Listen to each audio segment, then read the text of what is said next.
Alors,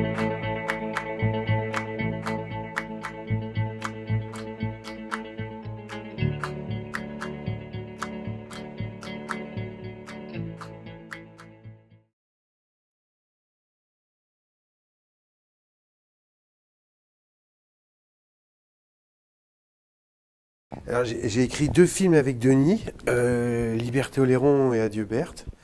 Et dans les 2 cas, on savait que ce serait lui qui jouerait le premier rôle. Pour les autres films, quand j'ai écrit donc La Seule, je pense pas aux acteurs en écrivant. Même si parfois je sais que je vais demander peut-être, je sais qu'ils joueront peut-être dans le film, mais je sais pas qui fera quoi. Parce que souvent, si on est trop habitué à un acteur, au moment après de tourner, on a tellement imaginé de choses qu'on est un peu lassé, c'est pas juste. Donc, le petit vent de fraîcheur que j'éprouve quand je commence un tournage, c'est que les acteurs viennent d'être désignés.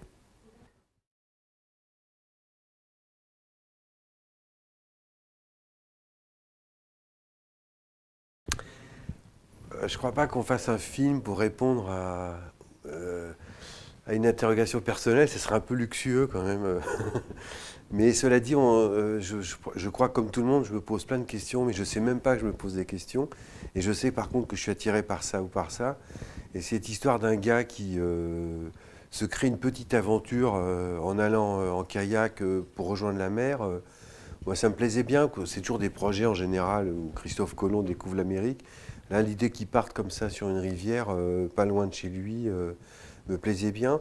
Parce qu'en fait, la démarche, c'est de partir. On n'est pas obligé d'aller bien loin, il suffit de partir.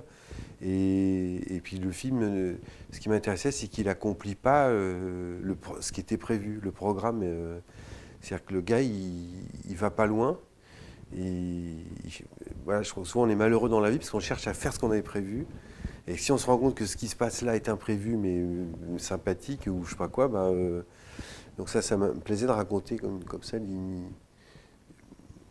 une histoire toute simple. Donc il y a des gens désarçonnés parce qu'ils se disent mais il y a quand même pas beaucoup d'action dans ce film. Mais c'est justement ça. Il a failli s'appeler La Sieste le film. Parce que c'était vraiment l'idée de.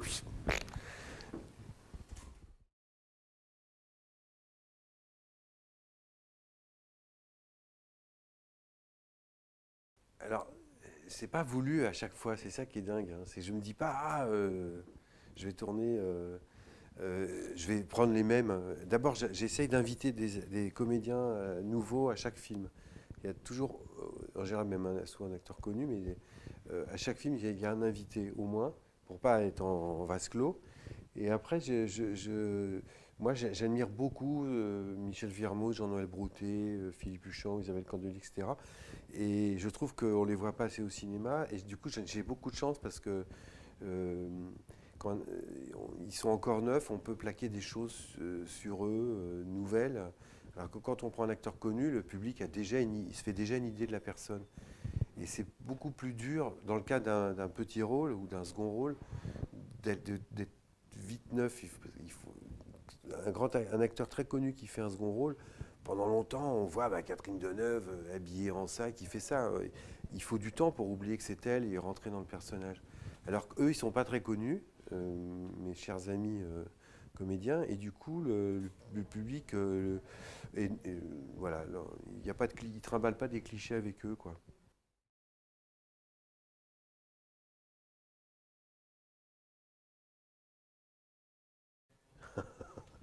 Très mal. Non, euh, j'ai j'ai l'impression quand je fabrique un film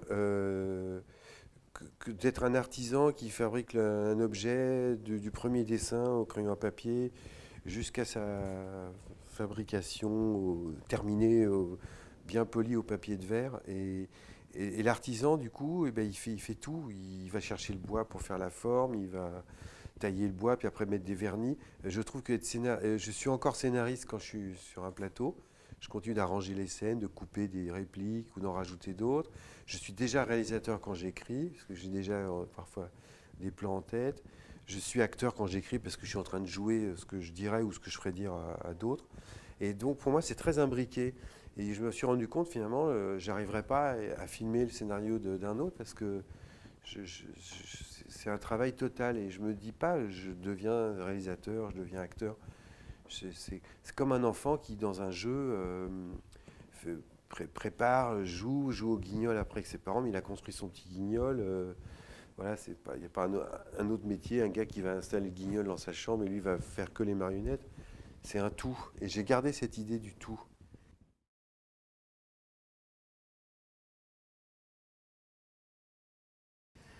Eh bien, je commence la préparation d'un film pour enfants, justement. Je reprends les aventures de Bécassine, que plus personne ne lit. Enfin, je crois que c'est maintenant très, très ancien. Elle a commencé en 1905. Mais par contre, elle est très connue. Donc c'est un peu comme Rouletabille, où c'était très connu, mais les gens ne se souvenaient plus trop de l'intrigue. Là, c'est pareil. Je pense qu'on peut faire quelque chose de neuf avec ce très joli personnage. C'est un personnage très poétique. Moi, je me souvenais quand on me parlait de Bécassine, c'est surtout la fille idiote, et je sais que non. En fait, elle est très gentille, ce qui est tout à fait différent. Elle est neuve, elle a une candeur, elle découvre les choses, elle croit à ce qu'on lui dit, elle est loyale. Enfin, c'est un beau personnage. Donc je commence les repérages, la distribution, donc le casting et tout ça, et puis j'espère tourner ça au printemps.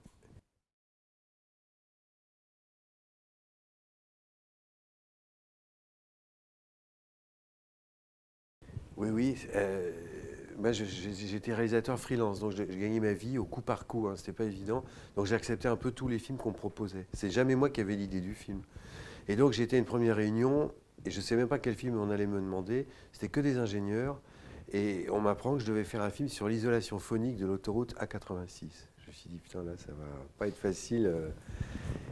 Mais c'est toujours pareil, on découvre des métiers qu'on ne connaît pas, donc j'ai commencé à parler avec les ingénieurs, et ils m'ont expliqué déjà pourquoi il fallait comme ça construire des murs pour que les riverains n'entendent pas les voitures. Ça pose plein de problèmes.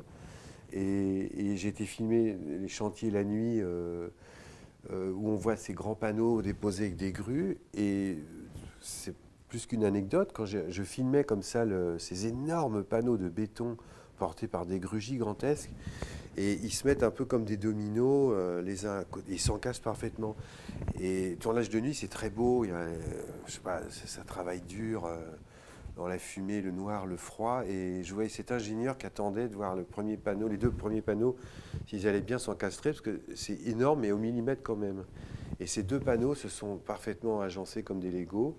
J'ai vu que l'ingénieur était très ému, que ça marche, quoi. Et ça m'a vachement touché de voir l'émotion d'un métier qui nous est complètement étranger. Et quand je passe maintenant sur l'autoroute, je sais exactement comment ça s'est construit. Et celui donc qui s'est lancé complètement barbant. Après, j'ai mis des toccata de Bach, j'ai mis une espèce de musique parce qu'il y avait un jeu d'orgue comme ça par tous ces panneaux. La musique allait super bien. J'ai réussi à m'amuser un peu avec tous ces plans. Et ce qui était donc encore une fois le plus barbant, si on trouve une forme, souvent on peut, je crois, s'exprimer plus sur un truc qui n'est pas de nous que de partir de quelque chose qu'on, soi-disant, qu'on connaît forcément très bien.